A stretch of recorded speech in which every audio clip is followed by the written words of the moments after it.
Църквата силно желае Бог да бъде с нея, но да живее като Лаодикия. Много християни не си мислят, че Бог е с тях, че Бог благославя живота им, но всъщност Бог се отвръщава от тях, избълва ги от устата си. По-страшно от това да си в грешния път е това да се самозаблуждаваш, че си в правилния.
Лаодикия – църквата на последното време. Духовен период, в който любовта на християнина ще охладнява. От една страна той ще обича света, а от другата страна държи ръката на Бога. Но Исус казва: не можем да служим на двама господари. 3 съвета Бог отправя към народа си. 3 черти в духовния си живот ние трябва да поправим, за да се върнем в правилния път. Първо, злато, пречистено чрез огън, или вяра, пречистена чрез изпитания. Чиста вяра, която се уповава само на Исус.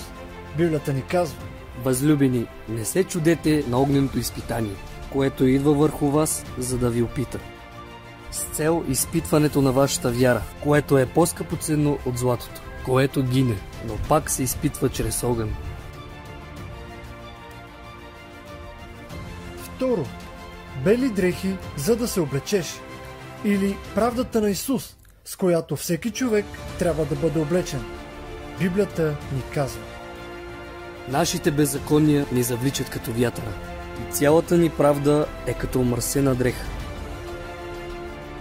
Но се облечете с Господ Исус Христос.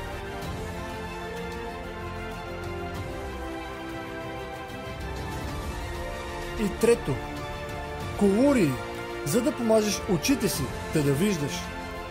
Това е Святия Дух. В Библията елеят и маслото символизират Святия Дух, с който човек бива помазан. Когато Бог изпраща пророци при бъдещи царе, той заповядва на пророка да помаже този цар с елей, като по този начин се символизира изливането на Святия Дух. И от тук нататък се очаква, че животът на този цар ще бъде управляван от Бога. В този текст Святия Дух е онзи, който ще отвори очите на всеки, който пожелае. Очите са светлината за тялото, така че ако очите ти са здрави, цялото ти тяло ще е изпълнено със светлина. Господ отваря очите на слепите. Как Бог помаза със Святия Дух и със сила Исус от Назарет. Лаодикия спешно се нуждае от тези 3 компонента, защото времето е към своя край. Никой от нас не разполага с времето. Затова, ако днес чуете Неговия глас, не закоравявайте сърцата си. Исус казва: ето, стоя на вратата и хлопам. Ако чуя някой гласа ми и отвори вратата, ще вляза при него и ще вечерям с него, и той с мене. Исус те кани на вечеря в твоя дом. Ще му отвориш ли вратата? Влизайки в сърцето ти, той ще ти даде вярата, правдата си и Светия Дух. И то съвсем безплатно. Защото той вече е платил на Голготският кръст. От теб само се изисква да приемеш този дар. И той ще промени живота ти. Чрез решенията, които взимаш днес, ти ковеш съдбата си. Дали ще приемеш дъра на вечния живот, зависи само и единствено от теб. Днес е модерно хората да градят свой път към вечността. Път, който не е труден, не ги ангажира, нито имат отговорност към Бога, нито към ближния.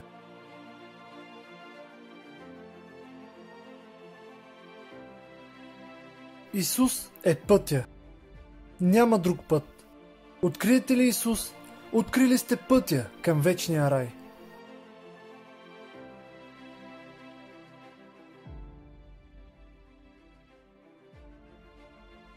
В широкия път има и тесни пътеки, които могат да ни заблудят, но ако погледа ни е насочен изцяло и единствено към Исус и постоянно към Него, никога не бихме объркали пътя и лесно бихме разпознали фалшивия. Ако днес се чувстваш далеч от Бог, не забравяй, че Той не е далеч от теб. Ето, стоя на вратата и хлопам. Днес имаш възможност да отвориш сърцето си за Исус. Направи го.